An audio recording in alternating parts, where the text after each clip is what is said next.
प्यारे विद्यार्थियों, आज का जो हमारा टॉपिक है वाष्पीकरण, यानी कि वाष्पीकरण क्या होता है इसके बारे में डिस्कस करेंगे। उसके बाद डिस्कस करेंगे वाष्पीकरण किस कारण से होता है या किस प्रकार होता है। उसके बाद फिर हम डिस्कस करेंगे कि वाष्पीकरण को प्रभावित करने वाले कारक कौन कौन से हैं। और फिर हम पढ़ेंगे वाष्पीकरण और क्वथन में क्या अंतर होता है, यानी कि वाष्पीकरण में भी क्या होता है वाष्प बनते हैं और क्वथन में भी क्या होता है वाष्प बनते हैं, लेकिन दोनों प्रक्रियाओं में अंतर क्या है, यानी क्वथन और वाष्पीकरण में हम अंतर के बारे में पढ़ेंगे। उसके बाद हम पढ़ेंगे वाष्पीकरण के क्या प्रभाव होते हैं, यानी वाष्पीकरण की वजह से जो है हमने पढ़ा कि ठंडक महसूस होती है, तो ठंडक क्यों महसूस होती है। फिर हम पढ़ेंगे संघनन क्या होता है, वाष्पीकरण की एक जो रिवर्स प्रक्रिया होती है, यानी जो वाष्पीकरण में क्या होता है द्रव जो वाष्प में बदलता है, वाष्प से जो द्रव में बदलने की प्रक्रिया उसके बारे में पढ़ेंगे, यानी संघनन के बारे में हम डिस्कस करेंगे। तो सबसे पहले हम डिस्कस कर रहे हैं किसके बारे में, वाष्पीकरण के बारे में। वाष्पीकरण जैसे कि नाम से पता लग रहा है वाष्पकरण, यानी कि वाष्प का बनना क्या होता है वाष्पीकरण, यानी किसी द्रव के द्वारा कोई द्रव अगर गैस रूप में बदल रहा है या वाष्प में बदल रहा है तो क्या उसको हम क्या बोलते हैं, उस प्रक्रिया को हम बोलते हैं वाष्पीकरण। क्या बोलते हैं उसको, वाष्पीकरण।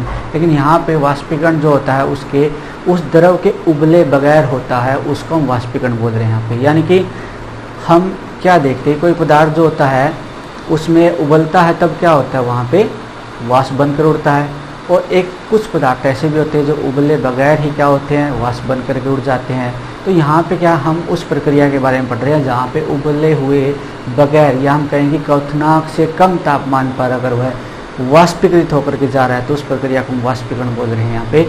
यानी द्रव का उसके अपने क्वथनांक से नीचे गैस में बदलना क्या कहलाता है, वाष्पीकरण कहलाता है। तो यहाँ पे हम पढ़ रहे हैं वाष्पीकरण क्या होता है, यानी कि अपने क्वथनांक से कम तापमान पर द्रव का वाष्प में बदलना, अपने क्वथनांक से कम तापमान पर द्रव का वाष्प में बदलना क्या होता है, वाष्पीकरण होता है। अब हम पढ़ रहे हैं कि वाष्पीकरण होता कैसे और क्यों होता है।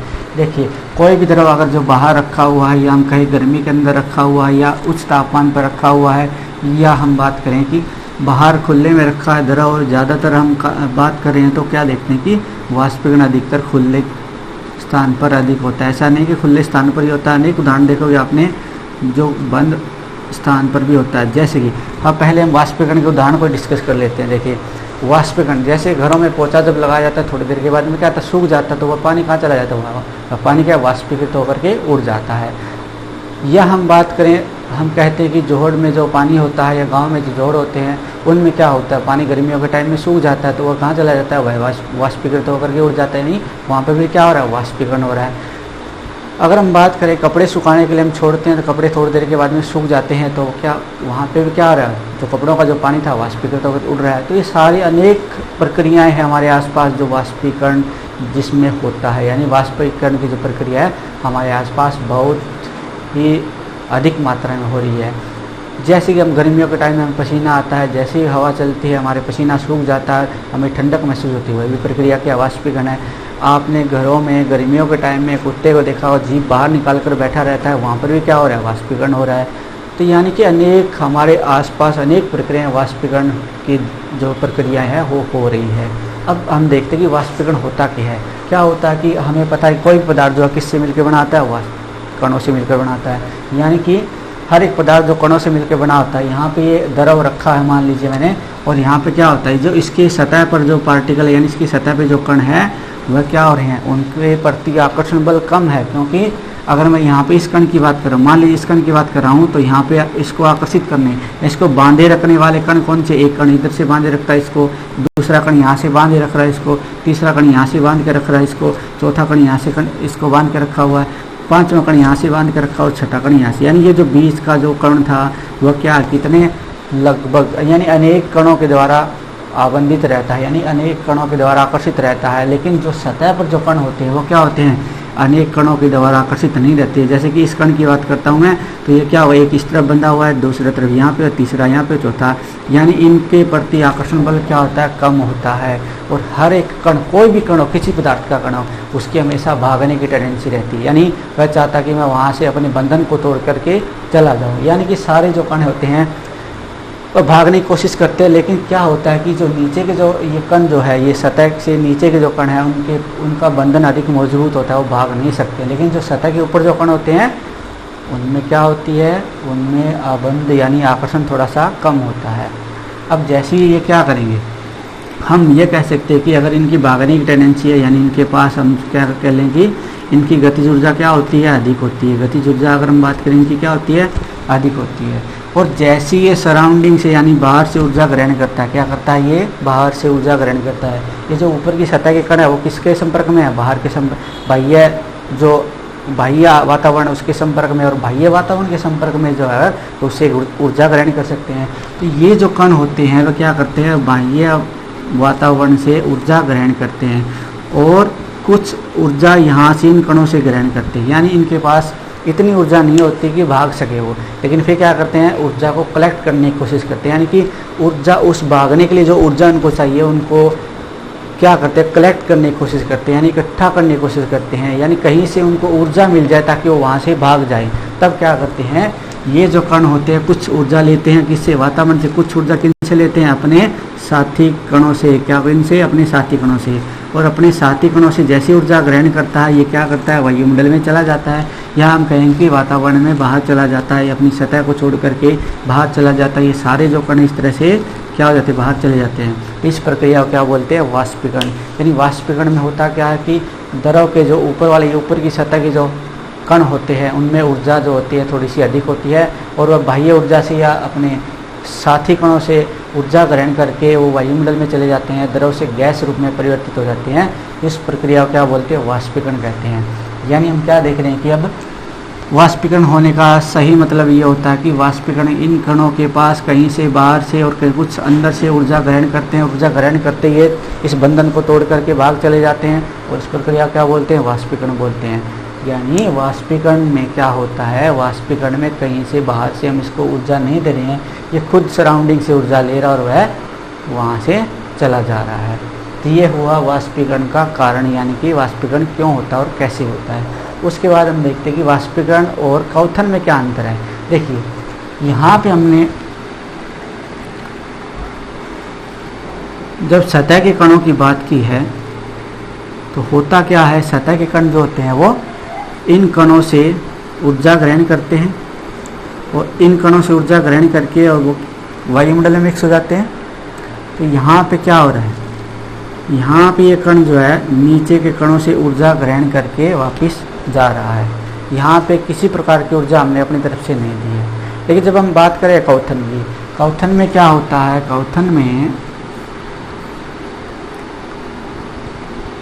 क्वथन में ये जैसे कि ये पार्टिकल्स है, यानी कि कण है पदार्थ के, और हम इसको क्या करते हैं, गर्म करते हैं। यानी हम क्या करते हैं, इनको हीट देते हैं, या हम क्या करते हैं, इसको उष्मा देते हैं।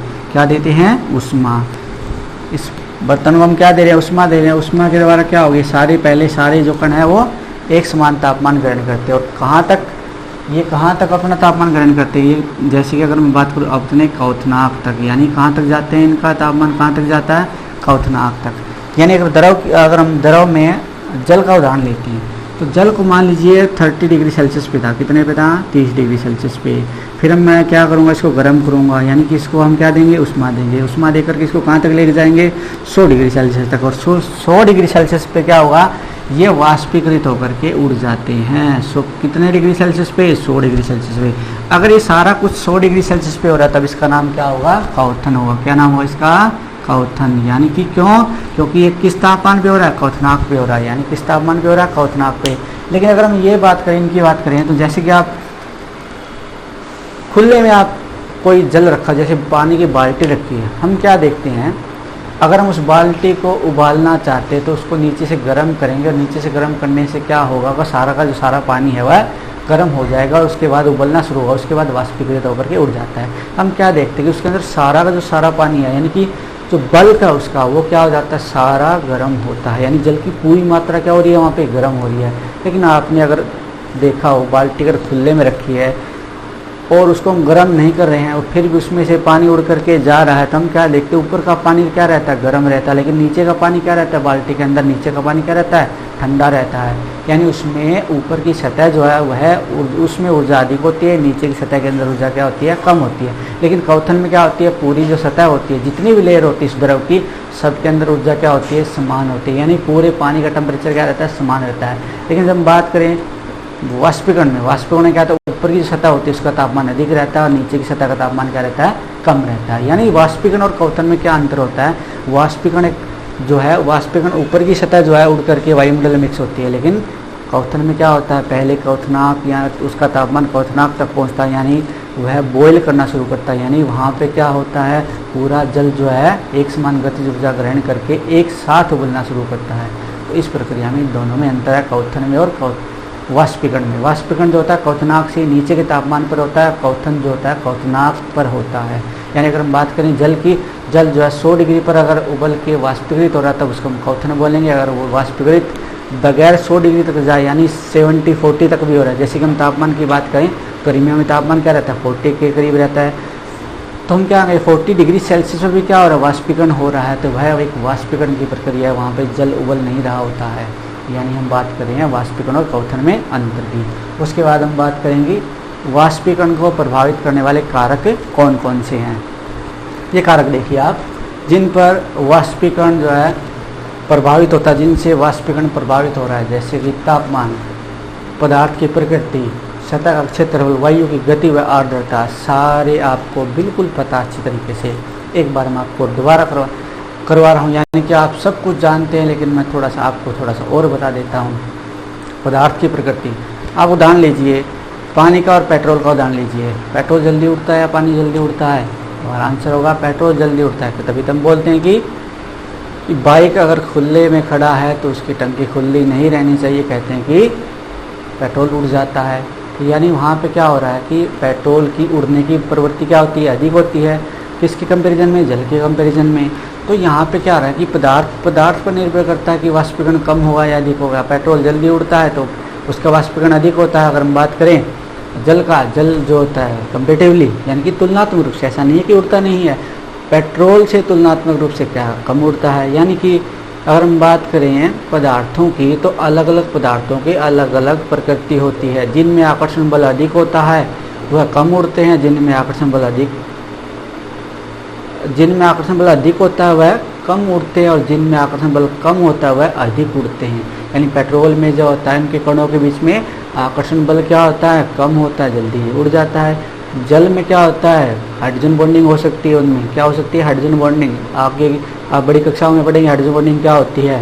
तो वहाँ पे क्या होता है, हाइड्रोजन बॉन्डिंग के उनके बीच में क्या होता है, मजबूत आकर्षण बल होता है, इसलिए वो क्या होते हैं, कम उड़ते हैं। तो यहाँ पे जो है निर्भर करता है पदार्थ की प्रकृति पर कि उनमें उनके कणों के बीच में आकर्षण बल कैसा है। यहाँ पे फिर हम पढ़ेंगे सतह का क्षेत्रफल, इसको भी ले लीजिए, आपको ये भी पता है। कैसे पता है, अगर हम कपड़े को बिल्कुल इकट्ठा छोड़ेंगे तो क्या होगा, जल्दी सूखेगा या लेट सूखेगा। अगर हम इसको खुलने में बिल्कुल फैला करके छोड़ते हैं तब जल्दी सूखेगा, या इकट्ठा करके हम छोड़ते हैं तब जल्दी सूखेगा। हमारा आंसर होगा कि अगर हम उसको खुला छोड़ेंगे यानी कि फैला कर छोड़ेंगे तो क्या होगा, जल्दी सूखेगा। अगर इकट्ठा डाल देंगे तो क्या होगा, जल्दी नहीं सूखेगा। यानी वाष्पीकरण क्या हो रहा है, कब अधिक है, वाष्पीकरण अधिक है जब उसको हम क्या करें, फैला कर छोड़ रहे हैं तो वाष्पीकरण क्या हो रहा है, अधिक हो रहा है। तो हम क्या देखते हैं कि अगर सतह का क्षेत्रफल अधिक है तो क्या होगा, वाष्पीकरण अधिक होगा। अगर सतह का क्षेत्रफल कम है तो वाष्पीकरण क्या होगा, कम होगा। जैसे कि बात कर लीजिए आप, एक तो आप कप के अंदर पानी रख दो, बाहर आप खुले में रखते हो, और एक प्लेट के अंदर उतना ही पानी रखते हो, जल्दी कौन सा सूखेगा, तो हम कहेंगे प्लेट वाला पानी या जल्दी सूखता है, क्योंकि प्लेट का क्या होता है, क्षेत्रफल अधिक होता है, कप का क्षेत्रफल क्या होता है, कम होता है। यानी वाष्पीकरण निर्भर किस पे कर रहा है, सतह के क्षेत्रफल पर भी निर्भर कर रहा है। कैसे निर्भर कर रहा है, अगर सतह का क्षेत्रफल अधिक है तो वाष्पीकरण भी क्या होगा, अधिक होगा। अगर सतह का क्षेत्रफल कम है तो वाष्पीकरण भी क्या होगा, कम होगा। फिर हम आते हैं तापमान पर, ये भी आपको पता है। कपड़े जल्दी कब सूखते, सर्दियों में या गर्मियों में? तुम्हारा आंसर होगा गर्मियों में। गर्मियों में तापमान कम होता है या सर्दियों में, या तापमान जो गर्मियों में अधिक होता है कि सर्दियों में? तुम्हारा आंसर होगा गर्मियों में तापमान अधिक होता है, सर्दियों में तापमान क्या होता है, कम होता है। यानी जब तापमान अधिक था तो वाष्पीकरण यानी कि जल्दी सूख रहे थे, अगर तापमान कम था तो लेट सूख रहे थे। यानी वाष्पीकरण कब ज़्यादा, तापमान अधिक होने पर। यानी कि गर्मियों में तापमान क्या रहता है, अधिक रहता है, वाष्पीकरण भी क्या होता है, अधिक होता है। यानी तापमान अधिक होने पर वाष्पीकरण भी क्या होगा, अधिक होगा। अगर तापमान कम है तो वाष्पीकरण क्या होगा, कम होगा। उसके बाद हम बढ़ते हैं वायु की गति। और वायु की गति का इसमें क्या रोल है, देखिए जब भी वाष्पीकरण होता है, जैसे मान लीजिए हमारे पास ये बर्तन था और यहाँ से ये जो कण थे उसके अंदर, उसमें से कुछ कण जो है वाष्पीकृत होकर के यहाँ पे आ जाते हैं। यानी ये कौन से कण है जो वाष्प में बदल चुके हैं। अब ये कण जैसे ऊपर जाना चाहते हैं, दोबारा वाष्पीकरण, इनका जो वाष्पीकरण होना चाहता है, तो ये क्या करते हैं, इनको दोबारा नीचे फेंकने की कोशिश करते हैं, क्योंकि इन्होंने अपनी जगह को यहाँ पे घेर रखा हुआ है। तो इसकी वजह से का ये कण यहाँ ऊपर तक नहीं जाने पाते। तो फिर क्या होता है, जैसे अगर वो हवा आती है और वो हवा इन कणों को इस तरह से भगा करके ले जाती है, तो क्या होगा, इन कणों को फिर क्या मिल जाएगा, स्थान मिल जाएगा वाष्पीकृत होने के लिए। फिर ये जो कण यहाँ पे इकट्ठे हो जाएंगे, उसके बाद फिर क्या होगा, एक हवा आएगी, फिर इनको उड़ा कर ले जाएगी, तो फिर दोबारा फिर क्या होगा, नीचे से फिर कण यहाँ से आएंगे। इस तरह वाष्पीकरण की प्रक्रिया क्या है, बार बार चलती रहती है। अगर यहाँ पे वाष्पीकृत कण इकट्ठे हो जाते हैं तो ये प्रक्रिया यहाँ पे सरप्रेस हो जाती है, यानी यहाँ पे क्या हो जाती है, दब जाती है, या हम बोलेंगे ये प्रक्रिया यहाँ पे रुक जाती है। तो हम क्या बोलेंगे कि हवा की गति चल रही है तो वाष्पीकरण क्या होगा, अधिक, यानी कि हवा में गति है तो वाष्पीकरण अधिक होगा। अगर वही हवा में गति नहीं है तो वाष्पीकरण क्या होगा, कम होगा। उसके बाद आर्द्रता। आर्द्रता का अर्थ क्या होता है, हमारे हरियाणा में एक शब्द होता है चमासा। अब वो चमासा शब्द का अर्थ होता है कि बारिश के मौसम का टाइम होता है, या हम बोलेंगे सावन या भादों का महीना, या श्रावण और भाद्रपद का महीना। इसमें क्या होता है, हवा में वाष्प कण बहुत अधिक रहते हैं। क्या रहते हैं, हवा में वाष्प कण बहुत अधिक रहते हैं। अब वायुमंडल पहले से तृप्त है, अगर वो संतृप्त है, या हम बोलेंगे तृप्त है या संतृप्त है, तो क्या वह वाष्प और ग्रहण करना चाहेगा। जैसे आपसे बोला जाए कि आप खाना खा चुके मान लीजिए, और आपसे बोला जाए खाना खाओगे, तो आपका आंसर होगा नहीं, क्योंकि आप पहले ही खा चुके हैं। तो आर्द्रता का अर्थ होता है कि उसमें वायुमंडल पहले से क्या है, वाष्पकण है, तो क्या वहाँ पे और वाष्प ग्रहण करने की टेंडेंसी है उसके पास, तो हमारा आंसर होगा नहीं होगा। यानी कि अगर आर्द्रता अधिक है तो वाष्पीकरण नहीं होगा, यानी कि और वाष्प तो वो लेना नहीं चाहेगा। वायुमंडल है और अधिक वाष्प नहीं लेना चाहेगा। अगर यानी कि अगर वायुमंडल में आर्द्रता अधिक है, उसके जो भी पदार्थ उसके वातावरण में आर्द्रता अधिक है, उसके आसपास आर्द्रता अधिक है, तो क्या होगा, वाष्पीकरण कम हो जाएगा। यानी आर्द्रता अधिक होने पर वाष्पीकरण कम हो जाता है, और आर्द्रता कम होगी तो क्या वाष्पीकरण क्या होगा, अधिक होगा। तो इस तरीके से हमने अध्ययन किया वाष्पीकरण को प्रभावित करने वाले कारकों के बारे में। अब हम डिस्कस करेंगे संघनन प्रक्रिया। किसके बारे में, संघनन प्रक्रिया। अब ये जो प्रक्रिया थी उसमें क्या रहा था, वाष्प क्या, जैसे मैंने ये किया है, इसमें क्या नहीं, यहाँ से कण जो है इधर जा रहे थे, इसको बोल दिया हमने वाष्पीकरण। अगर यहाँ से इधर आ जाए तो क्या बोलूँगा मैं इसको, संघनन, और कुछ नहीं है। यानी कि द्रव से अगर वाष्प बन रहा है उसको क्या बोल रहा हूँ मैं, वाष्पीकरण। लेकिन अगर वाष्प से दोबारा क्या बन रहे हो, द्रव, तो उसको हम क्या बोलते हैं, संघनन प्रक्रिया। क्या बोलते हैं उसको, संघनन प्रक्रिया। यानी कि वाष्प का द्रव में परिवर्तित होना क्या कहलाता है, संघनन प्रक्रिया। वाष्प का द्रव में परिवर्तित होना क्या कहलाता है, संघनन प्रक्रिया कहलाता है। अब आपने देखा ऐसा कभी संघनन होता हुआ देखा है। तो बादल कैसे बनते हैं, संघनन के द्वारा बनते हैं। हम कहते हैं बादल किससे बनते हैं, वाष्प से बनते हैं। वाष्प से कैसे बनते हैं, जैसे ही महासागरों से जल जो होता है उड़ करके वायुमंडल में चला जाता है, तो क्या होता है, वहाँ पे तापमान क्या होता है, कम होता है। तापमान कम होने से क्या होता है, यानी कि तापमान कम होने से वाष्प जो ठंडे होकर किस में बदल जाते हैं, दोबारा से द्रव में, द्रव की छोटी छोटी बूंदों में। और वो छोटी छोटी बूंदें जब इकट्ठी हो जाती है ना, तो उसको हम क्या बोलते हैं, बादल बोलते हैं। किसको क्या बोलते हैं, उसको हम बादल बोलते हैं।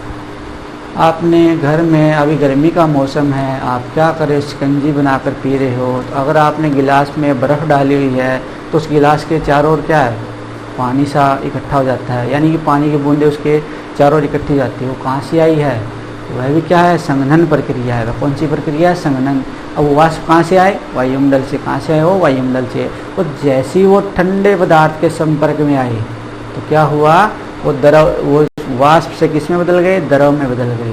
उस प्रक्रिया को हम क्या बोलते हैं, वाष्पीकरण। क्या बोलते हैं उस प्रक्रिया, नहीं, संघनन। क्या बोलते हैं, उस प्रक्रिया को बोलते हैं संघनन। यानी कि वाष्प का द्रव में बदलना। और ये कब होता है, जैसे वाष्पीकरण हमने देखा जब गर्म मौसम था तब क्या बना, वाष्पीकरण हुआ। तो संघनन में क्या होता है, ठंडे पदार्थ के पास जब वो चले जाते हैं वाष्प जो है, तब क्या होता है, संघनन होता है।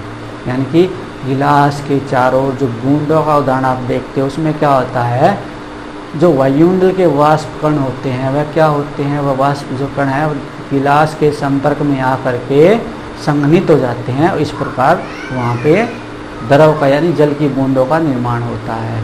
तो इस प्रकार हमने पढ़ा संघनन के बारे में। तो यहाँ पे आज हमने डिस्कस किया वाष्पीकरण क्या होता है, वाष्पीकरण को प्रभावित करने वाले कारक क्या होते हैं, फिर हम डिस्कस किया कि वाष्पीकरण संघनन क्या होता है। अब हम डिस्कस करेंगे वाष्पीकरण जो हुआ था उसका प्रभाव क्या होगा, यानी वाष्पीकरण का प्रभाव क्या होता है। जो कुत्ता होता है वह खुले में जीभ निकाल कर क्यों बैठा रहता है, घड़े में पानी जो है ठंडा क्यों रहता है, कूलर में जो होती है वो ठंड महसूस क्यों होती है, कूलर के पंखे से हमें ठंड महसूस क्यों होती है। इन प्रश्नों का जवाब है किसके अंदर, वाष्पीकरण के प्रभाव के अंदर। किसमें है, वाष्पीकरण के प्रभाव में। अब वाष्पीकरण का प्रभाव देखिए, जैसे कि हमने जैसी वाष्पीकरण के बारे में डिस्कस किया था तब हमने क्या देखा था कि वाष्पीकरण में जो कण होते हैं जब वो वाष्प बन करके जाते हैं तो अपने से पीछे के कणों में क्या लेके जाते हैं, वो ऊर्जा लेके जाते हैं। हमने पढ़ा था कि जो कण सतह पर होते हैं, कौन से कण, जो सतह वाले कण होते हैं, वो क्या करते हैं, पीछे के कणों से क्या लेते हैं, ऊर्जा ग्रहण करते हैं। क्या करते हैं, ग्रहण, ऊर्जा ग्रहण करते हैं। यानी जब ये वायुमंडल में मिक्स हो रहे थे तो क्या किया था, इस कण से क्या लेके गया, ऊर्जा लेके गया। यानी इस कण से क्या ली, ऊर्जा ली, और ये ऊर्जा ले करके कहाँ चला गया, यहाँ वायुमंडल में चला गया। लेकिन इसकी ऊर्जा क्या होगी, पहले से कम हो गई है, क्योंकि पहले तो ऊर्जा अधिक थी, लेकिन इसने क्या किया, कुछ ऊर्जा इसकी कौन लेके चला गया, ये वाला कण जो है वाष्प बन करके चला गया, लेकिन इससे क्या लेके चला गया, ऊर्जा लेके चला गया। इससे ऊर्जा लेने की वजह से इसकी ऊर्जा क्या होगी, कम। और ऊर्जा अपने आप को किस रूप में व्यक्त करती है, तापमान के रूप में। यानी कि ये जो कण है ये क्या होगा, ठंडा हो जाएगा। पहले से इसकी ऊर्जा क्या होगी, कम। तो पहले के जो कण होते हैं वो उनका तापमान क्या हो जाता है, कम हो जाता है, यानी कि ठंडक महसूस होती है। यानी ये जो पहले का जो इनसे क्या हो जाता है, वो जो वाष्पशील पदार्थ होते हैं या वाष्पशील जो कण थे वो वाष्प बनने के लिए पीछे के कणों से क्या ग्रहण करते हैं, ऊर्जा ग्रहण करते हैं, और इनकी ऊर्जा क्या हो जाती है, कम हो जाती है। इसलिए वाष्पीकरण में क्या होता है, ठंडक महसूस होती है। इसलिए घड़े के अंदर पानी रखा जाता है, क्योंकि घड़े में क्या होता है, पानी रिस रिस करके बाहर आ जाता है, और बाहर आने से क्या उसका वाष्पीकरण होता रहता है। और जैसे वाष्पीकरण होता है तो क्या होता है, वह पानी के घड़े के अंदर का जो पानी है उसकी ऊर्जा कम हो जाती है, इसलिए वह ठंडा हो जाता है। इसी प्रकार कूलर में, कूलर की जो जाली होती है उसमें जो घास लगी होती है उससे जल वाष्पीकृत होकर के वायुमंडल में चला जाता है, और पीछे का जो जल होता है उसकी ऊर्जा कम होने की वजह से क्या हो जाता है, उसका तापमान कम हो जाता है, यानी वह ठंडा हो जाता है। कुत्ते जो होते हैं वो क्या करते हैं, गर्मियों के मौसम में जीभ बाहर निकाल करके बैठे रहते हैं, क्योंकि उनकी जीभ से द्रव क्या वाष्पीकृत होकर के बाहर जाता रहता है, तो उसको पीछे से उसके शरीर को क्या महसूस होती है, ठंडक महसूस होती है। जैसे हमें गर्मियों में पसीना आता है, जैसे ही हवा चलती है तो हवा जो है पसीने के कणों को बाहर करने के लिए जाती है, या हम बोलेंगे कि वाष्प जो वो पसीने के कण जो वाष्प बन करके उड़ जाते हैं, तो हमें क्या, हमारे शरीर को क्या महसूस होती है, ठंडक महसूस होती है। इस प्रकार हमने पढ़ा कि वाष्पीकरण के क्या प्रभाव होते हैं, यानी कि वाष्पीकरण से ठंडक महसूस होती है, चाहे वह किसी प्रकार हो। यानी कि अब यहाँ पे ये भी देखिए, क्वथन और वाष्पीकरण यहाँ भी अंतर महसूस होता है। नहीं, देखिए कि अगर क्वथन की बात करें, क्वथन में क्या पदार्थ को गर्म करना पड़ता है, तो उसके आसपास क्या होती है, गर्मी ही, वो गर्मी को ही फैलाएगा। लेकिन वाष्पीकरण में क्या आ रहा है, वो ठंडक को फैला रहा है। तो वाष्पीकरण में ठंडक महसूस होती है, लेकिन क्वथन में ठंडक यानी उसके बाहर का वातावरण ठंडा नहीं होता और बल्कि गर्म ही होता है। ठीक है, और वाष्पीकरण में क्या होता है, उसके आसपास का जो वातावरण है वो क्या होता है, ठंडा होता है। तो इस प्रकार हमने वाष्पीकरण के बारे में डिस्कस किया।